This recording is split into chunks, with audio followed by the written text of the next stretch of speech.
Hi, I'm Meg Baker from Students Organising for Sustainability UK, and we're really excited to be co-delivering this workshop for the Universities and Colleges Union with their CPD team. So you may or may not have participated in our previous webinar, which is kind of leads into this naturally. However, both workshops can be participated in separately and independently of one another, or as kind of progression workshops. So this one is focusing on embedding climate education in the curriculum, and we'll explore what we mean by that. We'll provide a very brief entry point into this at the beginning, and then we'll explore what that can look like in practice in tertiary education institutions and provisions. UCU are really excited to be providing this CPD offering as part of their work in order to ensure that members are being supported to increase their knowledge, skills and competencies to be able to embed aspects of sustainability and climate education into their provisions to be able to support the sector in making a just transition for sustainability and address the climate emergency through our education work, as well as through our wider work of our education providers in the UK. So this is really exciting. What we're going to cover in this workshop is what was outlined in the intended learning aims for the session. And these are that we're going to provide some information on student and staff demand and perceptions of sustainability in the curriculum. We're going to explore what it means to embed sustainability and climate education in learning. I'm going to share a whole load of case studies from across the sector. We'll also explore your own practice. And I would encourage you, if you're watching this when it's not live, is to just maybe pause the recording so that you can take some time to reflect when we have those aspects in this webinar. And then at the end, we'll provide some explanations of how you can support other UCU members and make progress within your education provisions to start implementing what we're outlining in this workshop. So initially, some introductions. I've already said that I'm from SOS UK, Students Organising for Sustainability UK. Sorry for any repetition if you were part of the intro to sustainability and climate education workshop. But for those who are just joining us, this is a brief overview of who we are. So Students Organising for Sustainability UK is a charity, and we launched in October 2019. We were launched by the National Union of Students, Staff and Student Officers in response to the climate and ecological emergency, so that we can go further and faster with NUS's sustainability transformation work.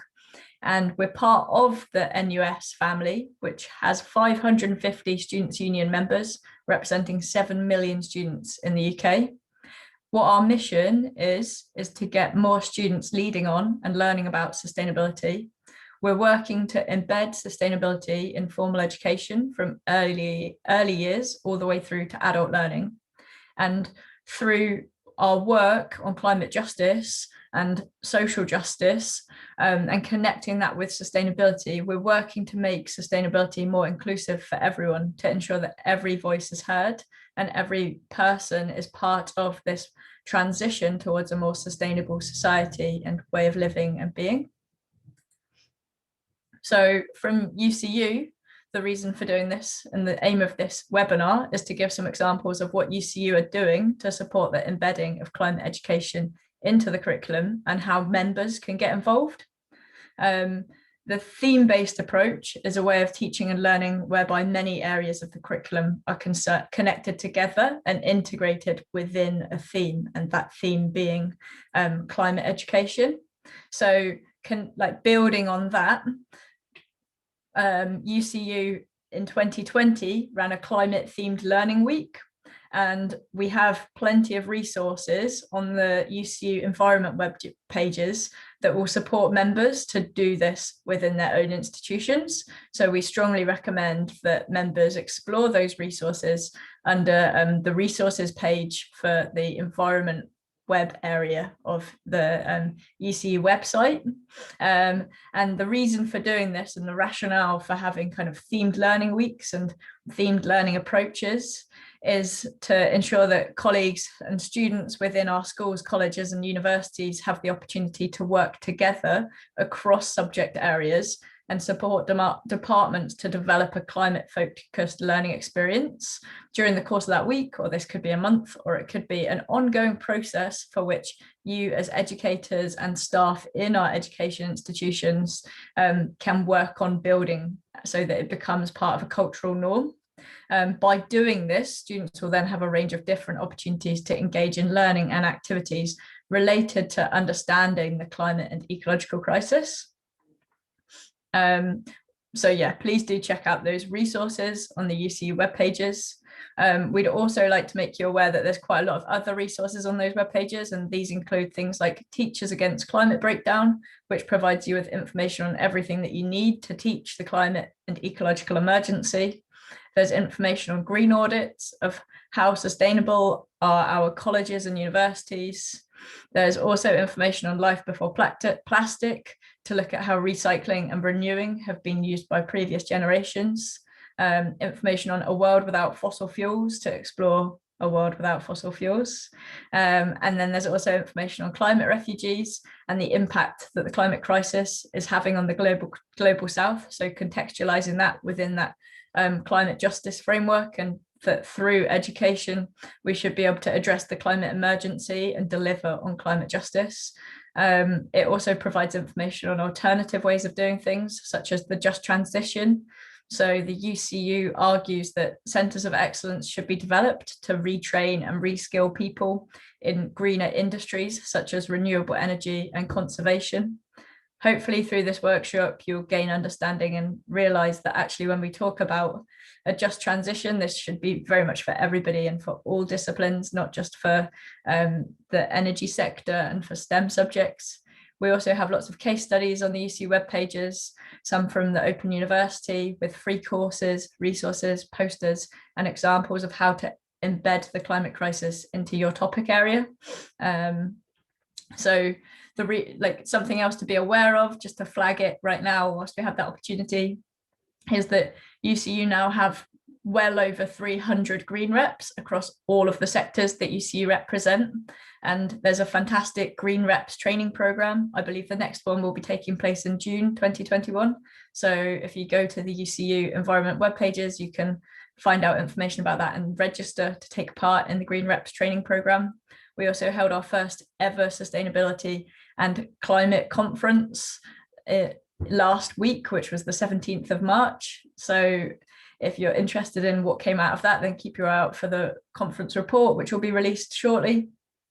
And we're also running this CPD program to help broaden out the wider membership on the important work that each and every one of us is required to undertake if we're to seriously address the climate crisis. So we've really developed this workshop to ensure that it's for everybody and not just for some. So just for a recap, for anyone who missed or needs a recap from our Introduction to Sustainability and Climate Education webinar, when we talk about addressing the climate crisis and climate education, we strongly promote a holistic approach as taken, which draws on the principles of sustainability and sustainable development and recognises the interconnectivity between environment, society and the economy. So on this diagram here, on this slide, you can see there's a Venn diagram which really does represent the kind of sustainability lens that we advocate for. And that sustainability lens is about looking at things, making decisions and trying to understand the world around us in terms of social, environmental and economic factors. So that's why I quite like the lens, because it's like looking through the Venn diagram to see what sustainability is and to consider the sustainability factors in decision-making process and actions taken. The breadth and interconnectivity of sustainability is really well captured in the United Nations Global Goals for Sustainable Development, which are also shown on this slide. So we've got that grid of the 17 Sustainable Development Goals. These UN Global Goals for Sustainable Development, or the SDGs, which stands for Sustainable Development Goal, were agreed by all UN member states in 2015, and they seek to define the international agenda for sustainability for 15 years, from 2015 through to 2030. They're the next step on from the Millennium Development Goals, which sought to eliminate poverty, and these look holistically at sustainability challenges. Although there's some critique of the Sustainable Development Goals, we see them as a useful tool for engagement with sustainability, and it can be useful to use that critique as an opportunity to explore alternative systems and ways of doing things through constructive discussions and activities in learning spaces.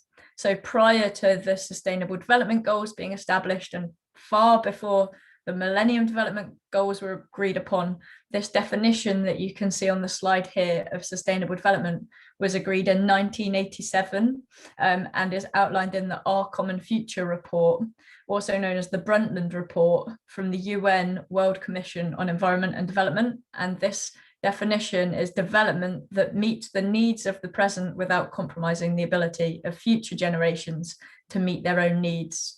So you can kind of see how that initial definition for sustainable development, trying to recognize the breadth and the ongoing nature of sustainability, is then captured in these kind of like broken down action focused frameworks, such as the United Nations Sustainable Development Goals.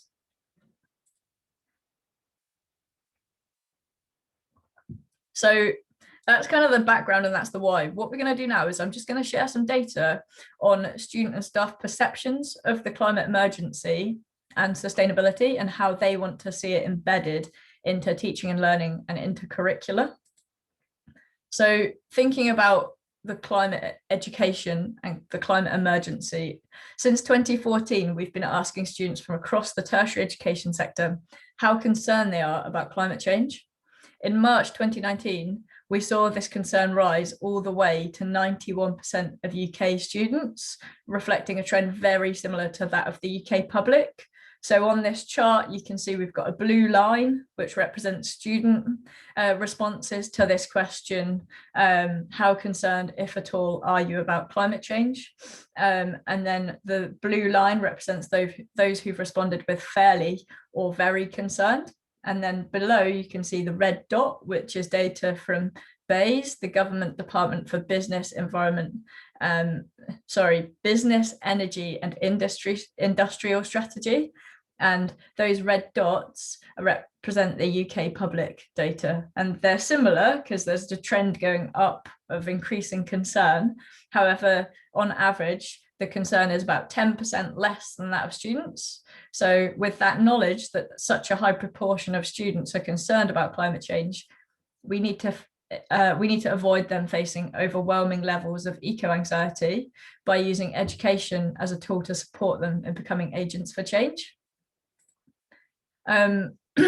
So Teach the Future is a youth-led campaign calling to address the concern that was exemplified on the previous slide by lobbying policymakers to ensure our education system is adequately preparing young people and students to address the climate emergency. It's a youth-led campaign lobbying to address the current problems with our formal education provision, and it's hosted by SOS UK and the UK Student Climate Network, and it's supported by UCU. So it's really good because it's kind of like it's the student-led campaign that runs in parallel with the work of adults who are campaigning and working to address this in a similar way. And it calls for a government review of the current education system, whether or how it's preparing for the climate emergency and ecological crisis. It's seeking to get climate emergency and ecological crisis into teacher training, and it asks for a Climate Emergency Education Act in England and in Scotland, and also in Wales. There's a Welsh campaign too now. And the campaign has grown massively since its launch in October 2019, and we've got different campaigns for the devolved nations, respecting the different education systems and provisions across the UK. So that's what's happening mostly at schools level and up to college level. And then in universities, we've been carrying out surveys of students for the last 10 years. And within that surveys, we've been asking students consistently how they want their institutions to respond to sustainability and what they want their institutions to be doing in response to the climate emergency and for sustainability and to progress sustainable development. And what we've been finding is that consistently a high proportion of students really do believe that their institutions should be doing more on sustainability. And you can see this here, where we've got 83% of students would like to see sustainable development actively incorporated and promoted through all courses. And then what's so important about this, and the reason why we've captured this specific response to that question, is that it highlights that we need to ensure that sustainability is made relevant to students' subjects and to their academic disciplines, and they want to see sustainability incorporated and promoted through their existing courses, not as an add-on. We also know that consistently students are saying that the reason why they want to have sustainability embedding is so that they can apply their learning meaningfully to their personal and professional lives. So here we've got some open box comments which are stating that their motivations for learning about sustainable development connect with their career aspirations. It connects with them wanting to be able to make a difference to our collective future. They're saying, I want to progress my career to become an influential person in the construction industry, thus being able to be in the best position to really make a difference. By learning more about sustainability, I am able to achieve this. So students really believe that if they want to make a positive impact on the next generation and on our future and on our collective future, they want to be educated on how they can do this, not just to know about the problems that we're facing, but to be equipped with the skills and competencies to be able to address the challenges that we're facing. So how do students want to learn? There's a lot of ways that students want to learn for sustainability, and students have highlighted the most relevant ways are generally through applied learning opportunities. So here on this chart, you can see that the main way in which students are saying that they think it would be relevant to include the skills and knowledge needed to help other people and the environment within their own course would be through work experience and placements. And then secondly, by building the material into existing course content. So they don't want something different and extra, they want it to be relevant so that it's really meaningful for them. And then the third way, like in this kind of a ranked approach, is to have it linked with coursework or dissertations on the issues, so that they're connecting it with the real world. It's like, we often describe this as applied learning opportunities.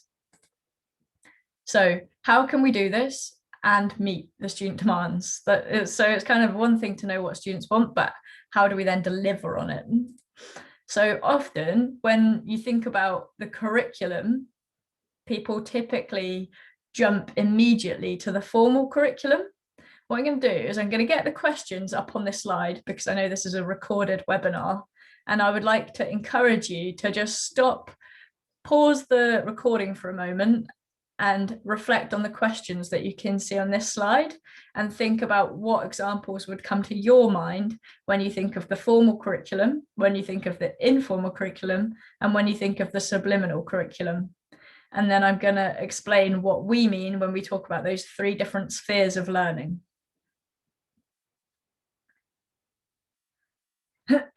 So the formal curriculum is not the only space in education institutions where students learn. We can also influence these other learning spheres.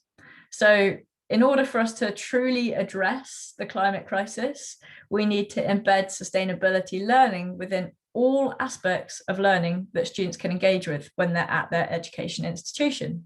So the formal curriculum is often comprised of things like students' assessed work. It's what happens within their formal program of study. So what the student is signed up to learn, and the course in which they have a timetable and a schedule to attend tutorials, lectures, seminars, kind of that teaching and learning, that very like interactive learning experience where students have to do it because it's what they get their course credits for. It could be their exams, it'd be their essays, their assignments, everything that's comprised within their formal program of study. The informal curriculum, often things happen within the students' union or your students' association or your students' guild, but it doesn't have to be the activities that are put on through there. it could also be things that are put on through your student experience team and your wider institutional provision. So sometimes institutions put on things like Go Green Weeks, Fair Trade Fortnight, engagement with LGBTQ plus month, and just by putting on activities and initiatives and extra talks that are kind of like extracurricular activities and volunteering opportunities that students can engage with, but they don't get any academic credits from it. However, they do learn from it, or they have the opportunity to learn from it. And then the final example is the subliminal curriculum. And this is often described as the hidden curriculum. And that's the space in which students can see and understand the culture and values of the institution, and they often learn from it. So this could be something like, it could be examples of things like, like the campaigns that are happening at your institution. It could be how well staff are represented. Do you have like good trade union representation? Because that shows that the institution values staff and recognizes their role within the institution. It could be things like really good active travel opportunities. So people have really good bike parking on campus, and then that creates this culture of active travel across the institution, and then students are more likely to adopt those behaviors themselves as well, and then they kind of learn by osmosis. So students experience and are exposed to things by just being part of those institutions. They're all spaces which could be innovated to embed sustainability, to promote sustainability learning. So we've kind of talked about what students want, how students want it, and then the spaces that could be innovated. So then how we innovate to embed sustainability and climate education in the curriculum. We advocate for education for sustainable development. We're probably going to refer to this as ESD quite a lot throughout the rest of the workshop. ESD stands for Education for Sustainable Development, and it's very much a tool to be able to deliver on pedagogical innovation for sustainability learning. Education for Sustainable Development calls for learners not to just learn about sustainability, but to learn for sustainability. So it's not just what you learn, but how you learn, to ensure that students can develop the knowledge and understanding, skills and attributes to be able to tackle the greatest challenges of our time and ensure a better future for all. So we need to ensure that students are developing not only a knowledge and awareness of the situation we're in, but also the skills and competencies to address it. Otherwise, we run the risk of overwhelming students with concerns about the climate crisis and social injustice, which can lead to eco-anxiety. So in order to address the climate crisis, we need to take a sustainability lens and a holistic approach to avoid the same mistakes and methodologies of a kind of linear and siloed thinking approach that has contributed to the human created problems that we're now facing.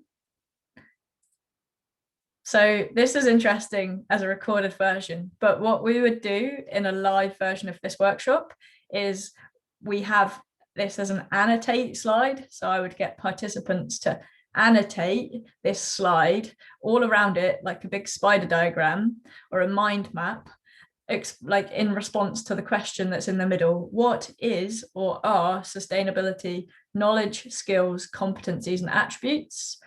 And I would love to encourage you to just pause the recording, and you could like jot this down on a piece of paper or something and think about what these could look like in reality. Like what does that look like in tangible terms? What are the sustainability knowledge? What is sustainability knowledge? What are sustainability skills?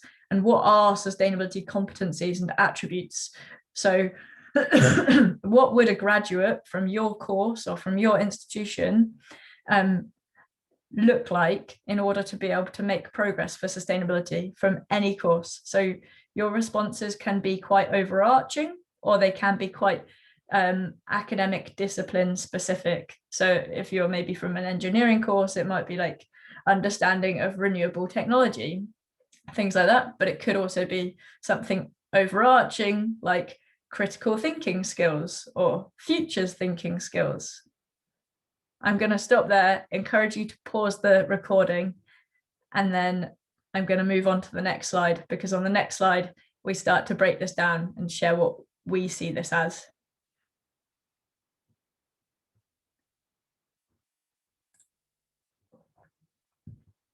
So what we've got here on this slide is a breakdown of what education for sustainable development aims to encourage in terms of the competencies within the learners that participate in courses that have got ESD really well integrated into them. And this comes from the Quality Assurance Agency and Advanced HE Education for Sustainable Development Guidance, which will be released on the 29th of March 2021. And it's a reiteration of a publication from 2014. So I would strongly encourage you to check that out and refer to it for more information, because there's really detailed guidance for educators on how to embed ESD into teaching and learning. So these are the competencies that we would strongly encourage are drawn out within any academic discipline in order to support students to be sustainability students, regardless of what their course is. So this includes systems thinking, which is about recognizing and understanding relationships and being able to analyze complex systems. We've got anticipatory and future thinking, which is about understanding and evaluating multiple outcomes. We've got normative and values thinking, which is about understanding and reflecting on the norms and values that underlie one's actions. We've got strategic thinking, which is about being able to develop and implement innovative actions that further sustainability at the local level and further afield. We've also got collaborative working, which is about learning from others and encouraging students to work in partnership with others, both peers and professionals. Critical thinking, so encouraging students to question norms, practices and opinions and reflect on their own values, perceptions and actions. We've got self-awareness, which is about reflecting on their own values, perceptions and actions and reflecting on their role in the local community and global society. And then finally, we've got integrated problem solving, which is about applying different problem solving frameworks to complex sustainability problems and develop viable, inclusive and equitable solutions. So then on this slide, on the previous slide, we were focusing on overarching competencies like the attributes and capabilities to address sustainability challenges. And then this slide provides tangible examples of how these competencies can be broken down. These are SOS UK skills that they would like to see students develop when experiencing pathways for sustainability and pathways for their own development. And these sustainability skills include things like using resources efficiently to limit the impact of the environment on the environment and other people, being able to understand how to create change, understanding how human activity is affecting nature, challenging the way that we do things now, like business, politics and education, looking at global problems from the perspective of people from around the world, not from like a Eurocentric perspective, as has so often happened within our education systems. So what I would encourage is you can always come back and look through these slides to look at the different skills and competencies that we outline for ESD. The final thing that I'd like to just share with you is it's not just what you learn or how you learn, but also the environment that the educator creates for learners to be able to flourish. And I really like what's been encapsulated within the Higher Education Assurance Agency and Quality Assurance Agency's ESD guidance from 2014. And it describes the task of the educator is to provide an environment in which divergent views can be shared and explored in a safe environment, that there are opportunities for deep and critical reflection, that democratic and participatory learning approaches are modelled, that interdisciplinary approaches, systems thinking and holistic thinking are encouraged, and that teaching, learning and assessment activities are linked to real life concerns. I'd really like to keep emphasising that we need to link things to real life concerns so that students can really like think about it in terms of things that are very tangible and graspable. Okay, so it would be what I'm going to do now. I've shared lots of the theory behind this and the call for the change that's needed. Now I'm going to share a series of case studies that look to share a range of examples of how sustainability is being embedded in the curriculum from a range of disciplines at different institutions. And the key here is ensuring that sustainability is being incorporated into the curriculum in a relevant and meaningful way. So the first example we have here is from a mathematics course at the University of Chester. And on this course, what they've been able to do is they've made lots of links between sustainability and mathematics to ensure that students can realise the role that they can use to apply their specialism, which is mathematics, to supporting progress for sustainability. Students often opt to carry out sustainability focused projects as part of several different applied mathematical modules. And this has included things like looking at climate change data and mathematical modelling of weather patterns, biodiversity and evolution. And what the students have highlighted has happened as a result of doing this is it's enabled them to realise how they can use their mathematical modeling skills to project and imagine, not just imagine, but they've been able to put different inputs into the models of for where they're currently at, what our current situation is, and what our projected potential future situation could be in terms of climate, weather patterns, population data, biodiversity, various different patterns based on different inputs to be able to estimate what the different outputs and outcomes might look like. And then it supports the students to realise that the role they could play in being able to support progress for sustainability and inform where we go in the future and inform decision making and things like that. The next example comes from an occupational therapy course at the University of Brighton. And here sustainability is a compulsory element within 2 modules in the final year of their MSc. So on this, students follow a problem-based curriculum working in collaborative teams. I really like this example because it's a very joined up way of embedding sustainability into the course. So the students develop resource conscious creative skills such as crafts or gardening, and it encourages them to reflect on the environmental impact of their activities and their own personal well-being, as well as that of their patients. So they kind of apply that sustainability lens to the resources that they use, as well as how it will benefit both the patient, the planet, and the occupational therapist personally as well. Really cool example. Next example comes from Fife College, and it's a green hairdressing salon.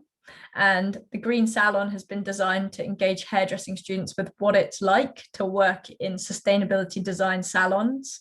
So that's kind of like the subliminal curriculum. And then through the kind of formal curriculum on the course, the course encourages students to explore product choices, which are considerate of their impact on the environment. So it's quite a joined up way of engaging students on a hairdressing course with how they could be more sustainable practitioners going forward in their professional lives, which is really exciting and very innovative. Next example comes from quantity surveying at Heriot-Watt University. So on this course, students are trained to incorporate sustainability into every decision that they make. So there are links to sustainability throughout different modules, allowing tutors to relate it to all aspects of the programme. The result of doing it in this way is that it ensures that students understand the context of sustainability within the entirety of what it means to be a quantity surveyor, so that when they graduate from the course, they can then understand where sustainability fits and they see it as a golden thread throughout their role as a quantity surveyor, rather than it having been potentially like an optional module at one point in time during their studies. It's been like embedded within their approach to understanding what it means to be a quantity surveyor. And then I'm just going to share this final example from the formal curriculum, which is a fashion design course at the University of Gloucestershire. And it's all about encouraging students to consider alternative models and approaches within the fashion industry, which are considerate of supply chains, marketing, and issues around fast fashion. So it empowers students to become responsible and sustainability conscious fashion designers, considerate of environmental, social, and economic factors. Really cool way of doing that, because we know that that fashion has had quite a lot of coverage in the media in terms of being quite unsustainable. So this is about trying to ensure that graduates from the course become like sustainability conscious and responsible fashion designers going forward. Final example, and this one's from the informal curriculum, comes from Liverpool Guild of Students, which is like their students' union, and they use a living lab style way of engaging students with sustainability learning.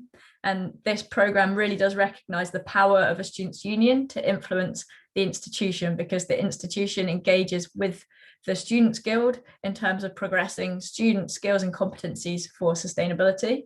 So here, students are supported to set up social enterprises, providing them with a taste of a living lab style learning opportunity through problem solving and applied real world learning. Examples of these student-led social enterprises include a group of students who developed a solar thermal panel for water purification in disasters. The project received support from the university's low carbon eco innovatory unit, and it's also successfully completed a testing program with the World Health Organization. So projects like this create social, environmental, and economic impact on the areas that they reach out to, whilst also giving students fantastic employability skills, supporting their potential graduate attainment. So again, if you're watching this on your own or as a recording, I would encourage you to just stop, take a moment and reflect on if there are any examples at your institution or within your education provision where sustainability has been or could be embedded into teaching and learning, or into the subliminal curriculum, or into the informal curriculum. So please do feel free to pause for a moment and do some reflections before we move on. So we've shared the how and the what in terms of embedding climate education in the curriculum. What I'm going to share with you now is some examples of how to get started or progress this within your existing work, or as a trade union member, what you could be doing to get your institution to do more on this. So the first thing that I'm going to share comes from UCU, and I really love this.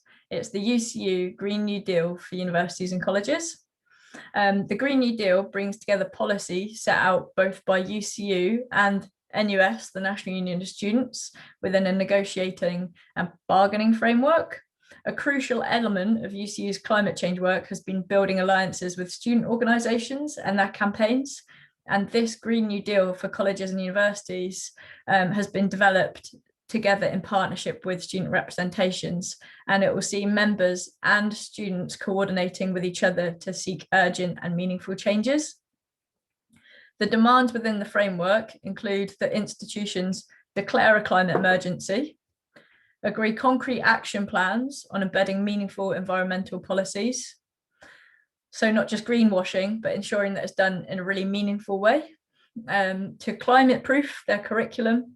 So when we say climate proof, it's all about what we're talking about today. So really holistically embedding sustainability into teaching and learning, to sign up to ethical investment and banking strategies to ensure that institutions' finances are in places which are both environmentally positive and socially just, to review food and land use to ensure that the institution isn't contributing towards negatively impacting the planet, and ensuring that it's actually being used for potentially like biodiversity positive activities, so giving back rather than taking from, or even just being neutral. Reviewing travel policies to ensure that policies are in place that represent and reflect the role that institutions have in terms of local travel, in terms of staff commuting to work and students commuting to the institution, as well as at a bigger picture scale, thinking about international travel of both international students and staff traveling for field trips and conferences and all sorts. And then the final thing is to review carbon and energy management commitments. So within this Green New Deal, there's no space for institutions to simply hide behind empty greenwashing gestures. So greenwashing is basically where you kind of like, almost just tick boxes, but don't do anything really meaningful and really proactive that genuinely contributes towards real change. It's just kind of, you kind of look good, but you're not maybe doing anything that's that good for sustainability.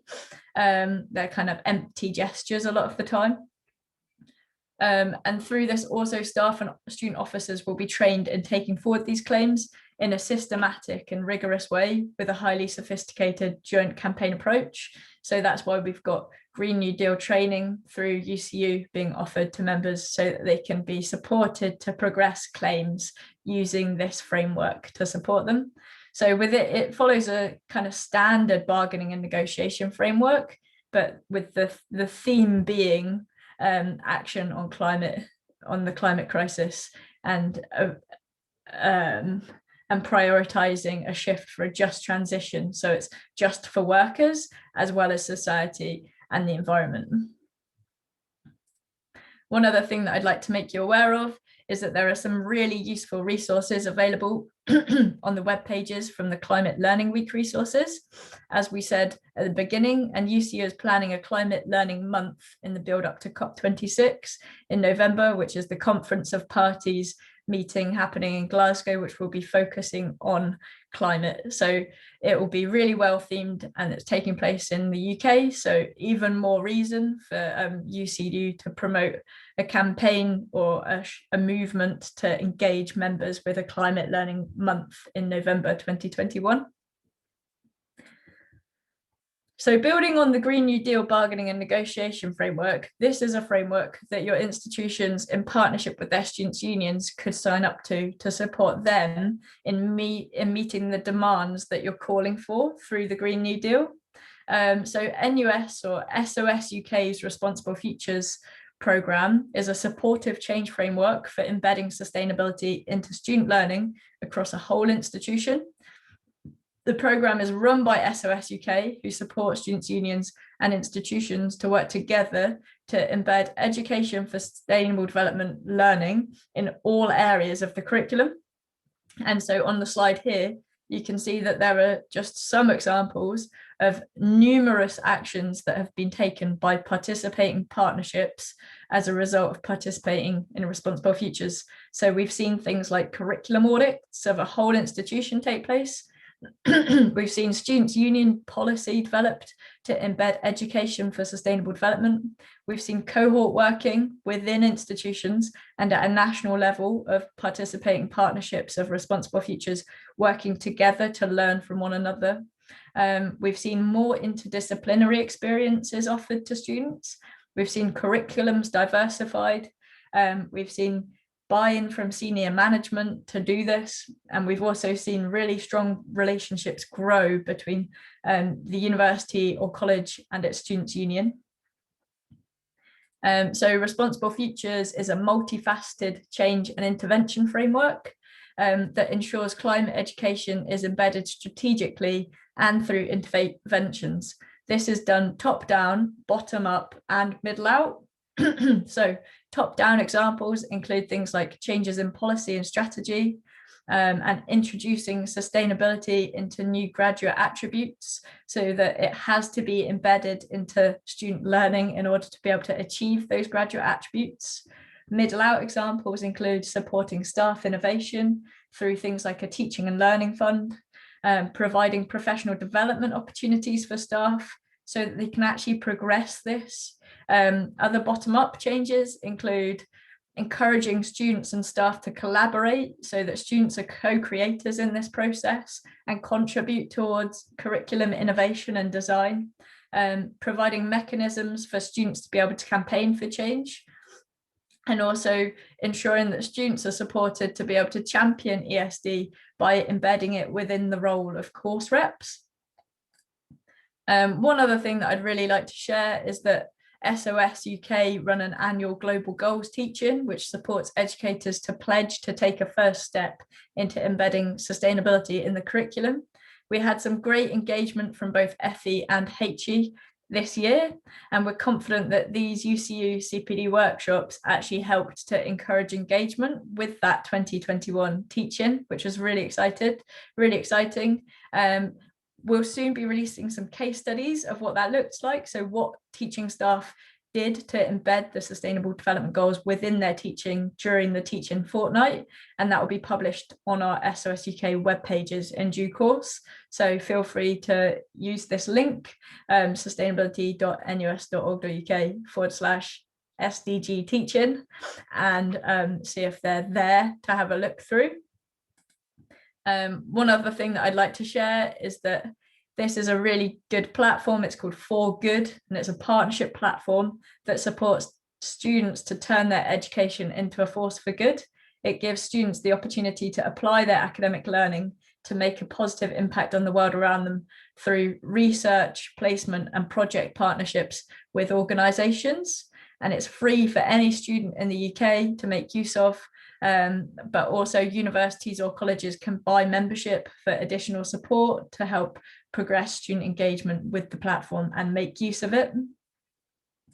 That's it. That's all of the examples. So the next steps that I'd recommend to you is to check out the UCU Green New Deal, check out the web pages, look at that awesome infographic, to identify colleagues to collaborate with, thinking of that multifaceted approaches to organisational change. Explore the resources from this session. There's a huge amount of information here, so you might want to digest it slowly. Pledge to participate in SOS UK's Global Goals teaching next year, and get involved with UCU's Climate Learning Month that will be happening in November, and also get in touch with SOS UK or UCU for any additional support on this. Finally, with the wrap up from this session, what I'd really encourage you to reflect upon is what you've learned from it and feed that back to us. We'd love to hear from you, and what you're going to do as a result of this workshop. Sometimes I find that a really good, impactful way of making the use of a webinar or workshop is just to almost like write down a personal pledge of what you're going to do as a result of the learnings that you've taken from it. Please do also feed back to us what you've taken from this through our quick feedback survey. It literally takes 3 to 4 minutes. And there's a link to it on this slide. I'd love to hear from you on what you got out of it so that we can learn from it and hopefully continue to develop our offering. Then at the end of the slides, when you receive them, please do make use of all of the resources. So there should be links to everything that we've referenced throughout this workshop and more. Thank you very much. Thank you for your time.